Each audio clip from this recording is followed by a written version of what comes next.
Today on Upfront, selling Wisconsin. Governor Walker wants to spend millions on a national ad campaign targeting veterans and young professionals. We'll look at the need for it and the cost of it next on Upfront. Then, why sexual harassment complaints against state lawmakers will be kept secret. I'll ask Senate Minority Leader Jennifer Schilling.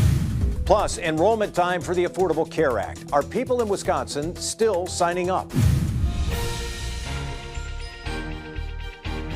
Covering the issues important to Wisconsin. This is Upfront with Mike Goucher. Hello again, everyone, and welcome to Upfront. We need bodies. The words of Governor Walker last week. The governor wants to spend millions to show young professionals and veterans what Wisconsin has to offer. The governor called on lawmakers to approve nearly $7 million for a marketing campaign aimed at millennials in large Midwestern cities. The governor said it's critically important to get more people here to help with a worker shortage. We're talking more about this now with Tricia Brown, Chief Operating Officer of the Wisconsin Economic Development Corporation. Thanks so much for being with us today. Absolutely happy to be here. So let's wade into why we need to do this. Tell us, elaborate on what the governor said. He said we need bodies. How would you describe the need? Well, and it's one part of the problem, right? So in the governor's plan, he's really trying to address the talent issue from multiple fronts, from education, from K-12 university, from helping our businesses, provide resources to them to break down barriers to folks that may be more difficult to hire or may not be the traditional source of employment. But really, there is a body gap, and it's a challenge that's being felt across the state, not just in one region or one particular area or in one industry. And so we've been working with our economic development partners and businesses for a couple of years now, really trying to find a way that we can talk about Wisconsin differently, that's more attractive and more appealing to target audiences, particularly the millennials, because that's that ready to work, ready and able to work, trained workforce, that if we can bring them here, we can plug them right into our economy. So how do you speak differently to them, as you put it? Well, when we first started talking about this, we thought we could just, create something that's catchy and it would work, and we tested it and it didn't go very well. So the reality is we needed to rely on our millennials to help to build the message. And we used organizations like Milwaukee and young professional groups across the state in partnership with our economic development community, and really kind of sat down and said, what does Wisconsin mean to a millennial? What makes it a place that you want to stay here and have your career, raise a family here, and used their input. And that's really where Think, Make, Happen evolved, and was created as a way that it didn't talk just about, what makes Wisconsin special, that we are innovative, that we are thinkers, but that we actually do something about it. We make things, we make things happen. And it's a place where people can do that, companies can do that. It applies to all different facets of the state.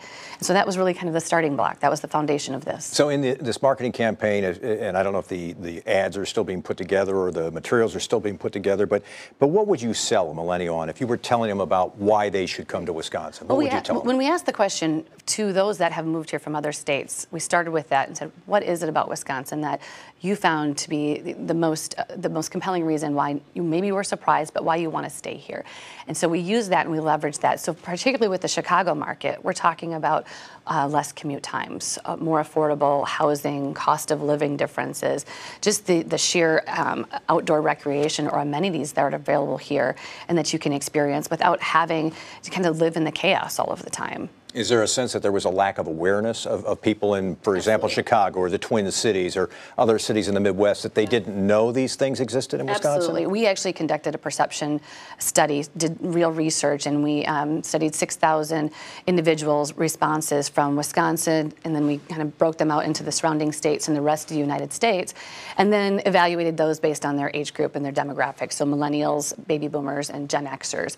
And it was true. The folks that moved here, one of the positive things was that if they were here, they were less likely to move than their counterparts were likely to move away from their state. So it meant that once we got them here, people like it here. But on the other side, when we asked other folks outside of Wisconsin what they thought about it, it was really limited, very limited to just kind of those stereotypical notions that one might describe the state. But they didn't talk about the career opportunities. They didn't talk about just quality of life or outdoor recreation necessarily. It was just those limiting factors. So it said we had an opportunity, but some work to do. Let me raise a couple of things that we've heard since this announcement. There's some people in some parts of the state who say, don't we have a potential workforce already here that, for example, in an area like the central city of Milwaukee? Governor talks a lot about job training, the importance of that, but could we be doing more? Could we be taking $6.8 million and trying to do more in job training to bring those folks into the workforce and meet this worker shortage? Well, and I think I kind of mentioned this in the beginning. It's not an or question, it's an and. And so, yes, we have all of the above. All of the above, absolutely. And so we're not taking away from anything that's already being done. In fact, with the governor's proposal, he's adding to it in many areas. But this is really something that we have to do also. And my final question is the political side of this. I should point out that you're not an elected official and you're not the governor, but you saw what some of the Democrats were saying. Gordon Hintz said that young people increasingly want to live where there are good schools, strong transportation infrastructure, and public amenities such as attractive parks. They want to live in a place with clean air and water. These things have not been a priority for this administration. He says you can't buy economic development. You can't buy the millennial, the working person. What do you say to that? I think that if most people describe Wisconsin, they're describing it with all of those factors in place. They've moved here because of the schools. They've moved here because of the communities that they live in. And we're doing a lot in those areas as well. But it's still, when you ask someone what they think about Wisconsin and they only think of beer, cheese, and Packer football, we're coming up short in that area. We have to do a better job promoting the state. Tricia Brown is with the Wisconsin Economic Development Corporation. It's good to have you on the program today. Thanks very much for being with us. Thank you. Next, why Democratic leaders are critical of the plan to market Wisconsin to millennials. Plus, famous and powerful men losing their jobs after credible complaints of sexual harassment. We ask him why claims against state lawmakers should remain secret.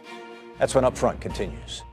Up Front with Mike Goucher, brought to you by the American Transmission Company and the Wisconsin Corn Growers Association.